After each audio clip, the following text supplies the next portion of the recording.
대전시에 있는 아파트 물건이었는데요. 입찰자가 몇 명이나 들어왔는지 한번 보려고 합니다. 입찰자 99명이었어요.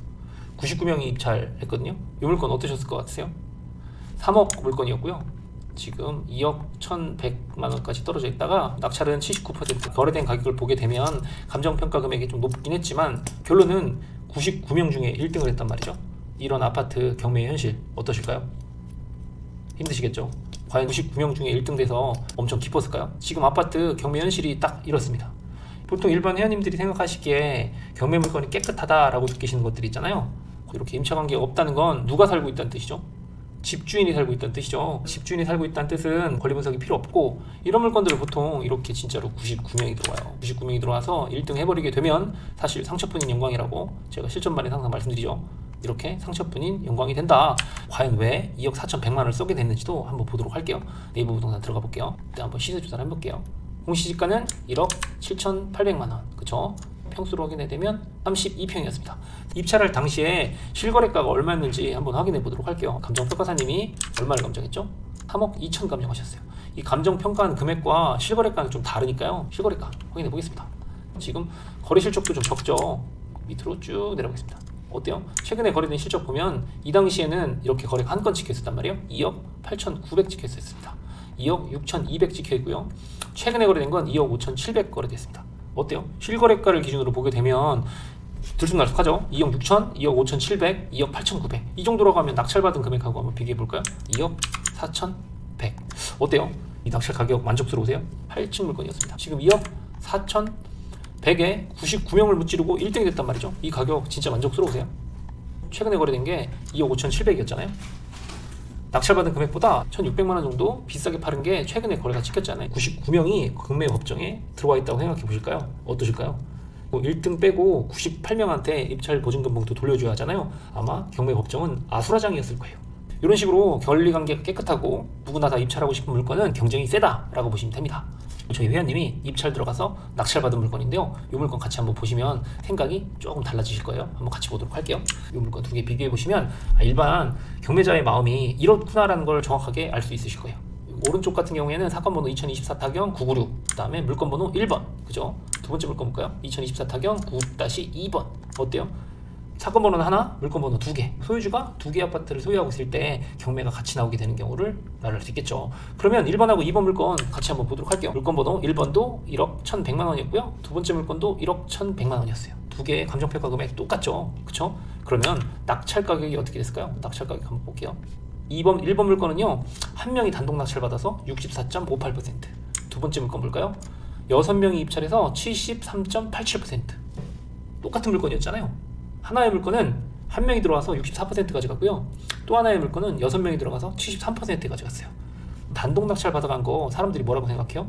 뭐야, 한 번 더 떨어져서 받아서 충분했겠는데 왜 단독 낙찰 받아갔어? 라고 생각할 테고요. 두 번째 물건 볼까요? 6명 입찰해서 73% 받아갔단 말이에요. 하지만 이 두 개의 물건, 사건 번호는 하나에 물건 번호가 두 개잖아요.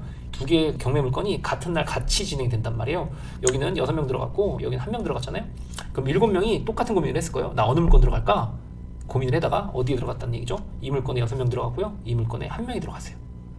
최저가에 대비 얼마나 낮게 썼어요? 64.58%. 얼마나 높게 썼어요? 0.58%로 단독 낙찰 받았고요. 옆에 보세요. 어때요? 8,200만 원에 낙찰 받아간 사람과 7,100만 원에 낙찰 받아간 사람, 어때? 누가 잘 받은 거예요? 168만 9천 원에 단독 낙찰 받은 사람이 잘 받은 거겠죠. 왜 그랬을까요? 이 두 개의 물건은 집주인이 아닌 임차인이 살고 있는 물건이었습니다. 어떤 임차인인지 한번 보도록 할게요. 두 번째 물건부터 보도록 할게요. 두 번째 물건 같은 경우는 6명이 경쟁했어요. 6명이 경쟁한 물건 보도록 할게요. 보증금 2천만 원에 45만 원 월세 살고 있는 임차인이었어요. 이 중에 2천만 원 중에 배당 1,700만 원을 받아요. 소액 임차인이라서 1,700만 원 배당을 받고요. 300만 원은 배당을 받지 못해요. 지금 월세 45만 원. 이거 몇 달 정도 안 냈을까요? 10달 정도 안 냈을 거예요.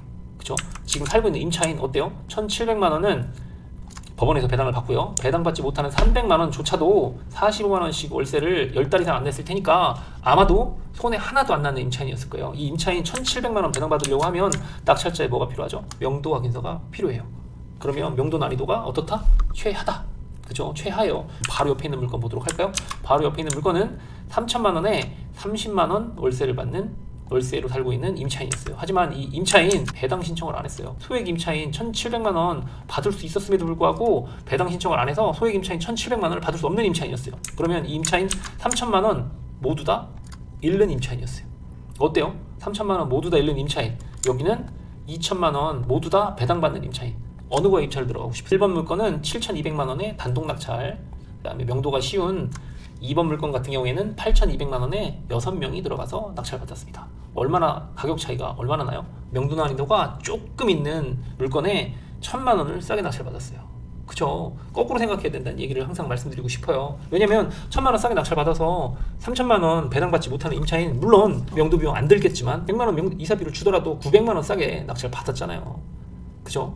이런 식으로 거꾸로 생각하셔야 결국 돈을 버는데, 항상 마음속에 뭐가 들어가 있다고요? 명도가 쉽고 깨끗한 물건 들어가야 된다고 생각하고요. 결론적으로 누가 잘 받은 거예요? 2024년 10월 16일 같은 날, 그죠? 같은 물건을 누군가는 8,200만 원에 낙찰받고요. 누군가는 7,100만 원에 낙찰받습니다. 어떤 마음으로 입찰을 하셔야 되냐고요? 거꾸로, 그죠? 내가 입찰하고 싶은 거 말고요. 내가 입찰하기 싫은 물건에 들어가셔야 결국 돈을 벌 수 있어요. 깨끗한 물건, 누구나 들어가고 싶은 물건 들어가시면 결국 돈을 못 번다라고 보시면 될 거예요. 깨끗한 물건 들어가시면 이렇게 99명 중에 1등을 할 수 있다라고 보시면 될 것 같습니다. 어떠세요? 내가 생각하는 반대 방향으로 투자를 하셔야 된다라고 생각하셔야죠. 이렇게 꼭 느끼셔야 해요. 소액 단타반에서 지금 낙찰을 받으시려는 회원님들이 어떤 생각을 하고 계실까요? 공시지가 2억 이하의 아파트를 사시려고 하죠. 지방에 있는 공시지가 2억 이하 아파트를 경매로 받아야 하는 이유가 뭘까요? 첫 번째는 취득세거든요. 취득세가 1.1%다. 왜냐하면 주택수에 관계없이 지방에 있는 공시지가 2억 이하의 아파트를 낙찰을 받게 되면 취득세가 1.1%예요. 반대로 공시지가 2억이 넘게 되면 3% 넘게 내게 되고요. 만약에 3주택자다 그러면 8.8%, 4주택자자 그럼 12%까지 세금을 내야 하니까 지방에 있는 공시지가 2억 이하의 아파트를 투자하시게 되면 취득세에 대한 페널티가 없다. 그렇죠? 2년이 안 돼서 만약에 팔게 되면 양도소득세를 77%를 내야 되잖아요. 그렇죠? 하지만 매매 사업자를 내게 되면 77%가 아닌 일반 매매 구간에서 양도소득세를 낼 테니까요. 예, 이런 측면에서 봤을 때 공시지가 2억 이하의 아파트를 경매로 싸게 낙찰 받으시고 매매 사업자를 통해서 팔게 되면 일반적인 양도소득세를 내게 될 테니까, 네, 지방에 있는 공시지가 2억 이하의 아파트를 투자하시는 것을 추천드립니다. 어떻게 해요? 이렇게 경매로요. 그죠? 경매 물건 중에 또 어떻게 해요? 누구나 다 입찰하고 싶은 물건 말고요. 남들이 입찰하기 싫어하는 물건 입찰하시는 게 좋겠죠. 살짝의 허들이라도 있으면 좋을 테니까요. 제가 추천 물건 한다고 제가 말씀드렸으니까 이 물건 같이 한번 보도록 하겠습니다. 전주시 완산구 평화동의 현대아파트였습니다. 현대아파트인데 지금 입찰 가격이 얼마일까요? 보이시나요? 2,830만 원입니다. 아파트가 2,830만 원짜리 아파트가 있을 수 있을까요? 지금 최저가는 또 얼마일까요? 1,386만 7천 원입니다. 지금 보시면 옆에를 꼭 보셔야 될 게 나와 있죠. 경매, 지분, 토지, 지분 이렇게 나와 있습니다. 이거 무슨 뜻일까요? 이 아파트의 일부의 부분만 경매로 나왔다라는 뜻이에요. 그렇죠? 이 아파트 전체가 나온 게 아니고요. 이렇게 지분에 대해서만 2,800만 원 이렇게 경매가 나왔다는 뜻이죠. 최저가 같은 경우에도 1,300만 원 이렇게 떨어져 있는 이유는 뭘까요? 지분 경매니까 49%까지 떨어져 있다는 뜻이겠죠. 그러면 지분 경매 사서 어떻게 할까? 이런 고민 많이 하시잖아요. 그걸 알기 전에 이거에 대한, 이 부동산에 대한 탄생이 중요합니다. 왜냐면 이 부동산에 대한 원리를 아셔야 낙찰받고 해결을 할 수 있으니까요. 경매에서 가장 중요한 것 중에 하나는 낙찰받은 것도 중요하지만 결국 팔아야 하잖아요. 팔 때 누구한테 파냐가 중요한데, 지분 경매 같은 경우에는 낙찰받고 나서 일반 부동산에 가면 팔릴까요? 제가 지분을 낙찰받았습니다. 이거 좀 팔아주세요. 하면 부동산에서 팔릴까요? 안 팔리겠죠. 그러니까 지분 경매 같은 경우에는 매도 전략이 일반적으로 낙찰받은 아파트 경매와는 좀 많이 다르겠죠. 그렇기 때문에 이 부동산이 어떻게 탄생이 됐고 지금 현실이 어떤지를 알아야 이걸 낙찰받고 해결할 수 있겠죠. 이 부동산의 탄생을 알기 위해서 등기부등본 붙어보도록 하겠습니다. 요약부 보시게 되면 지금 몇 명이 보유하고 있나요? 5명이 보유하고 있습니다. 5명이 5분의 1 지분으로 각각 5명이 보유하고 있습니다. 성씨를 보게 되면, 그럼 이거 공동소유 어떤 경우일까요? 부부 공동명의로 살고 계신 분 계신가요? 아파트를 살 때 부부 공동명의로 사게 되는 경우가 있을 수 있을 테고요. 이렇게 5명이 이 아파트를 갖고 있다는 건 어떤 뜻일까요? 등기부등본에 가서 보시면 2019년 1월 15일 날 상속 이렇게 나와 있죠. 상속을 이렇게 5명한테 상속해줬다라는 물건이었습니다. 이 5명이 상속해줬는데 이 중에 일부만 경매에 나온 거죠. 유료경 매지에서 보시면 본건은 공유자 우선 매수 신고에 관련이 있는 물건입니다 라는 메시지가 있습니다. 요즘에 다가구 낙찰반에서도 항상 신경 쓰이는 게 있죠. LH가 우선 매수권으로 가져갑니다. 네, LH가 내 거야 라고 먼저 가져갑니다. 지분 경매 같은 경우에는 우선 매수권이 있습니다. 이게 낙찰이 되면 법원에서 어떻게 얘기하냐, 사건 번호 2025 타경 31220 신땡땡님이 낙찰됐습니다.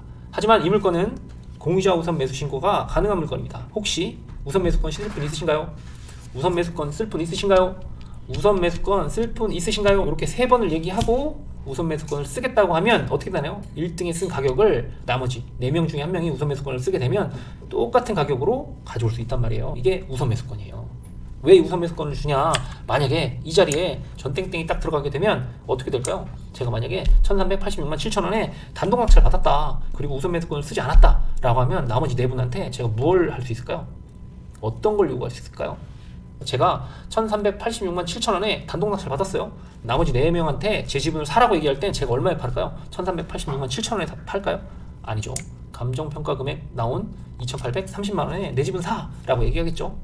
반대로 생각해볼까요? 너희 집은 나한테 팔아 라고 얘기할 땐 감정평가 금액 2830만원에 제가 살까요? 아니죠. 제가 낙찰받은 1386만 7천원 근처에서 팔으라는 협의를 하겠죠. 문자로 할 수도 있고 전화로 할 수도 있고 내용 증명을 통해서 협의하겠죠. 내 집은 사, 아니면 네 집은 나한테 팔어, 이런 협의를 하다가 이런 협의가 안 되면 경매 신청을 합니다. 경매 신청을 해서 이 부동산 팔아주세요 라고 하잖아요. 형식적 경매, 공유물 분할 청구를 통한 형식적 경매로 이 부동산 팔아주세요 라고 얘기한단 말이에요. 그럼 그때는 100% 온전한 물건으로 시장에 나오겠죠. 이렇게 100% 온전한 물건으로 나오게 되면 1386만 7천원, 즉 50%의 가격에 제가 이 부동산을 샀죠. 만약에 경매에 나오게 되면 100% 지분으로 경매에 나오게 되겠죠. 그러면 낙찰을 몇 퍼센트 받아가겠죠? 보통 이런 것들은 90% 받아가겠죠. 왜냐면 깨끗한 물건이니까요. 저는 얼마나 싸게 받았죠? 50% 싸게 낙찰 받았으니까 요게 싸게 산 만큼 저한테 이득이 되겠죠. 네, 이렇게 나오는 것들이 지분 경매라고 보면 됩니다. 어렵지 않습니다. 이렇게 보시는 것들이 어때요?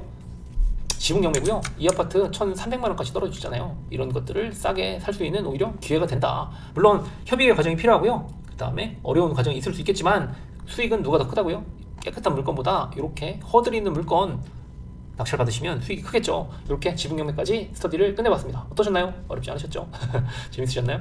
소액 단타반, 지금 제가 소액 단타반을 하고 있잖아요. 지금 이게 지금 5월달에 열리고 있으니까요. 5월달 소액 단타반도 많은 관심 가져주시기 바랍니다.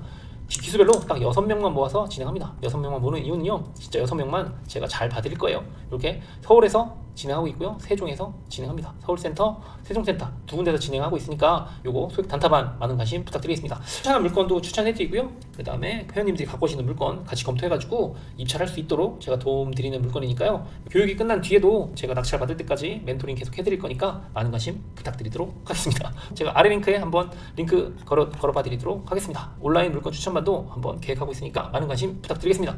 네,